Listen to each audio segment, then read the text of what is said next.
Steve Doherty, The Secret to Life, the Power of Love. The Secret to Life, the Power of Love. Steve Doherty. Power. What do you think of when you hear that word? Do you think of political power? Do you think of financial power? Do you think maybe of physical power? Or maybe even the awesome power of nature? But I'll bet few of you consider the most breathtaking power on the face of the earth. I'm talking about the power that allowed Gandhi to free nearly 1 billion people without firing a shot. I'm talking about the power that allowed Mother Teresa to heal and care for the very least among us. And I'm talking about the power that Jesus used to change the moral direction of the ages. Of course, what I'm talking about is the power immortalized by Huey Lewis in 1985 song, The Power of Love. The power of love. Now, most of us go through life seeking some kind of meaning or edge, something that defines us. I know very few people who pray for more strife and chaos because I'm bored. It's usually the opposite. No, I've had enough. I've been looking for that something my whole life. And my prayers were answered on a trip I took to Los Angeles about 8 years ago. And I got to interview the legendary UCLA basketball coach, John Wooden. Now, John Wooden won 10 national championships in 11 years. Arguably greatest coach of all time.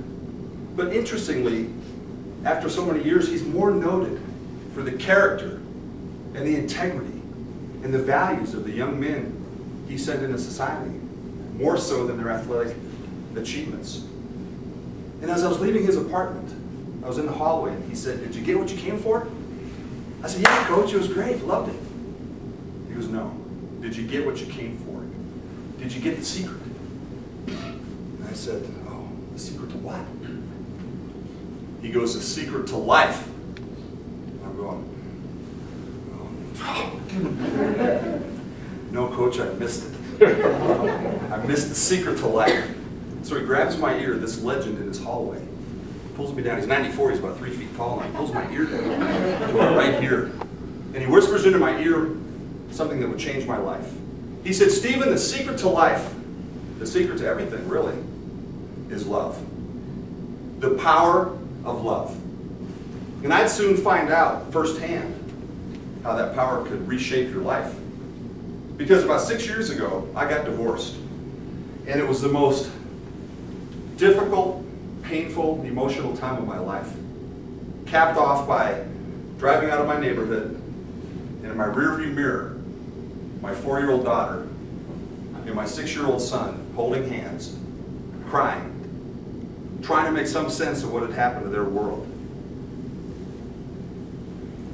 A couple years later, Tanya began to date again, and a guy named John, and it became obvious that this was going to be her next husband and the future stepfather of my children.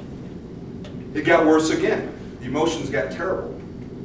Partly out of me feeling like I was going to be replaced. It was just horrible.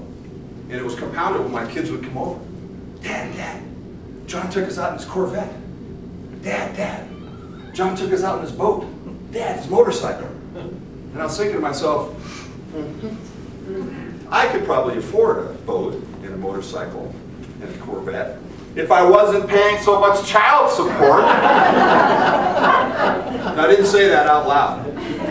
But my emotions were reaching a critical mass, as was sadly my relationship with my kids.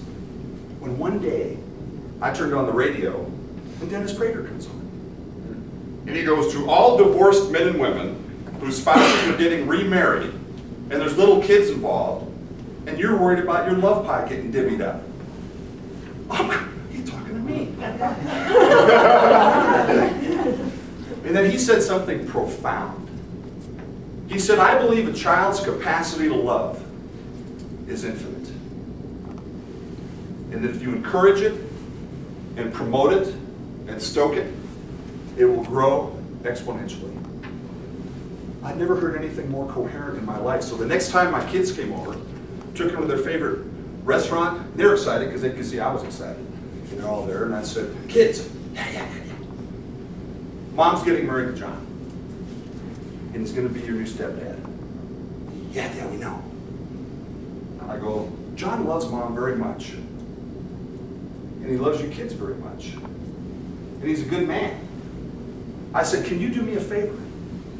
Yeah, Dad, yeah, anything for you, Dad. Love him back. With all your heart, love him back. Embrace him. Protect him. Take care of him for the rest of his life. Can you do that for me? Yeah, Dad, we can do that, yeah.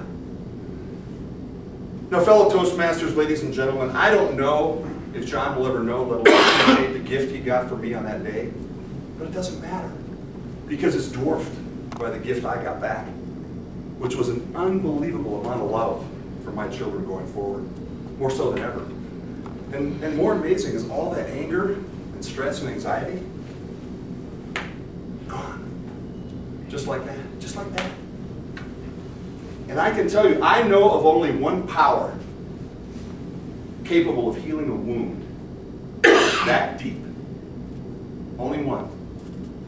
So the message I'd like to leave with you today, as you leave, as you seek out your own path, as you seek out your own purpose in life, as you seek out your own mission, your secret, if you will, is you need look no further than your own heart.